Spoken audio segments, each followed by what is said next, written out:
Sarah had always loved her new house, an old Victorian in the woods. It was large, quiet, and the kind of place that just felt full of character. But as the first few weeks passed, she started to notice strange things.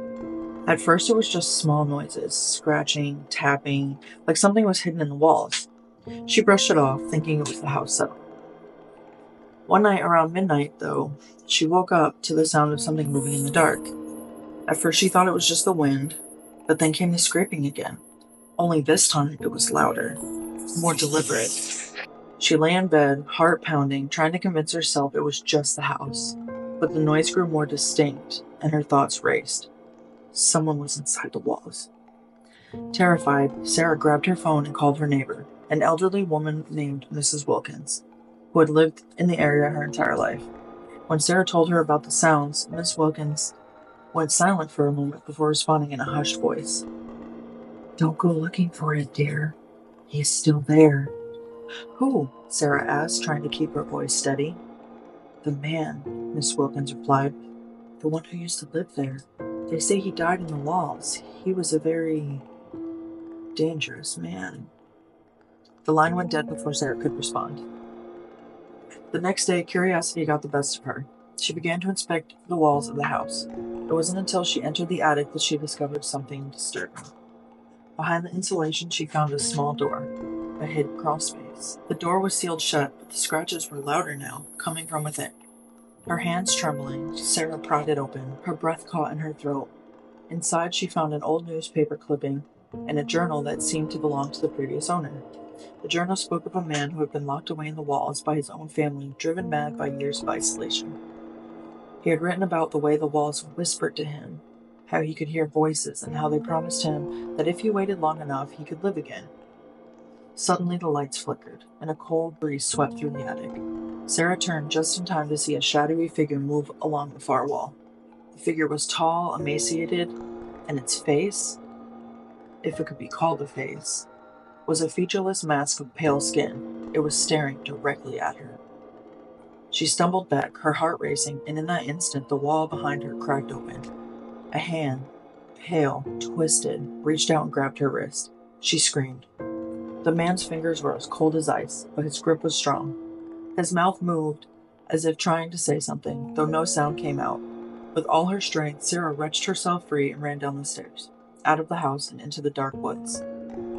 The authorities later found her trembling and incoherent, but there was no sign of anyone in the walls, no evidence of anything unusual. Sarah never went back to the house. The neighbors moved in a few months later, but they only lasted a week before they fled too. The house stands empty now, its dark windows staring blankly at the empty street. But sometimes, late at night, if you walk by, you might hear a faint scraping sound, as if something is still trapped inside.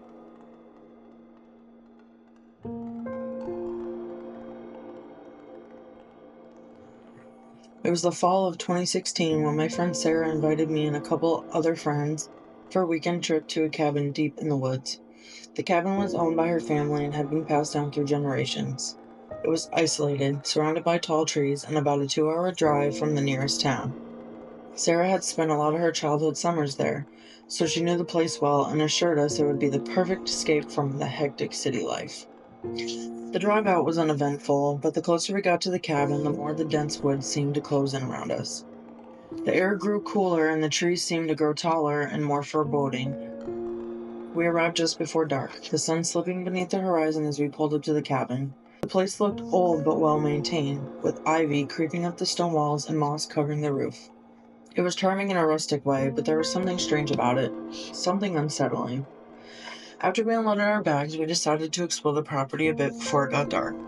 We found a trail leading into the woods behind the cabin, and despite the growing sense of unease, we ventured down it. The air was thick with the scent of wet leaves and pine. The deeper we went, the quieter it became. There was no wildlife, no birds, no rustling in the underbrush. It was eerily still. As we walked further, we came across an old stone well. It was overgrown with vines and looked like it hadn't been touched in decades. Sarah told us her grandparents had warned her to stay away from it as a child. Apparently the well had been there for as long as the cabin, but no one knew its origin or purpose. It was an odd detail, but we shrugged it off as a local superstition. That night, as we settled in, the air grew colder. We lit a fire in the fireplace and hung out in the living room, telling stories and laughing. But as the evening wore on, things started to feel off. The shadows seemed longer, the house seemed colder, and there was a faint creaking sound coming from somewhere upstairs. Around midnight, we decided to call it a night. Sarah and I shared the master bedroom, and the others slept in the two smaller rooms. The moment we crawled into bed, I felt an overwhelming sense of dread wash over me. The room, despite being warm from the fire downstairs, felt uncomfortably cold. I tried to shake it off, telling myself it was just nerves from the long drive and the unfamiliar setting. I woke up to a sound that I couldn't place, almost like whispering.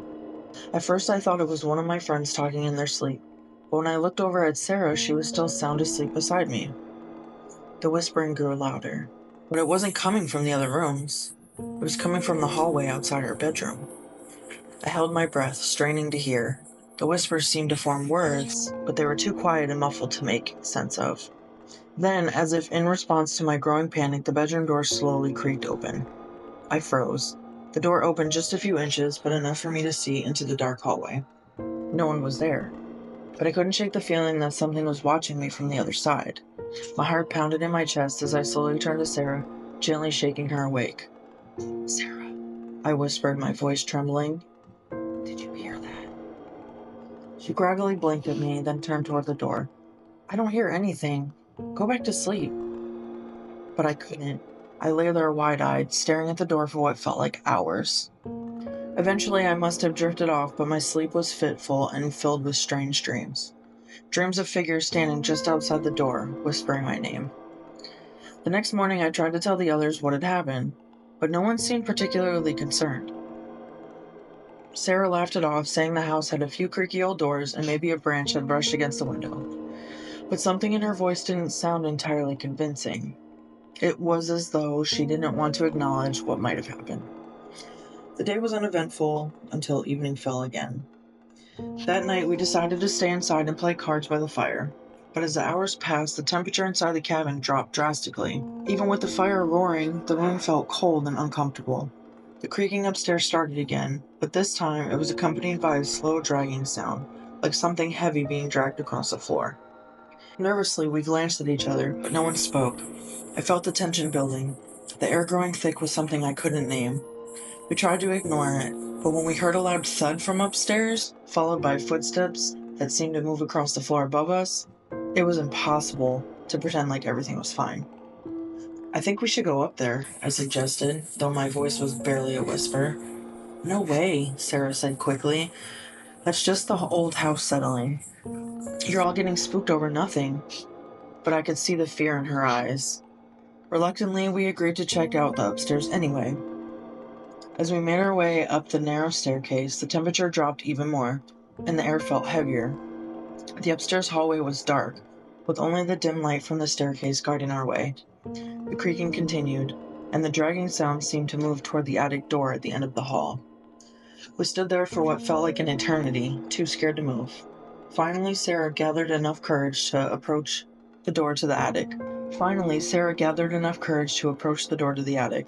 The dragging sound stopped just as her hand touched the knob. Then, without warning, the door flung open on its own. The attic was pitch black, and a cold, damp air rushed out from it. The feeling of dread was unbearable.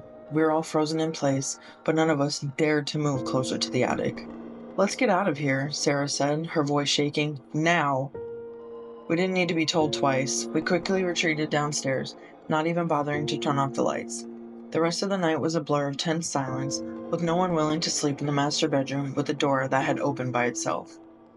We left the cabin the next morning, despite Sarah's protests. As we were loading the car, she finally admitted something that chilled me to the bone. Her family had always experienced strange things in the cabin, but they had never talked about it openly. Her grandparents had warned her that something dark lived there, something that only showed itself to those who truly believed. To this day, I don't know exactly what we encountered in that cabin, but I do know one thing. The woods were hiding something ancient and malevolent, and it didn't want us there.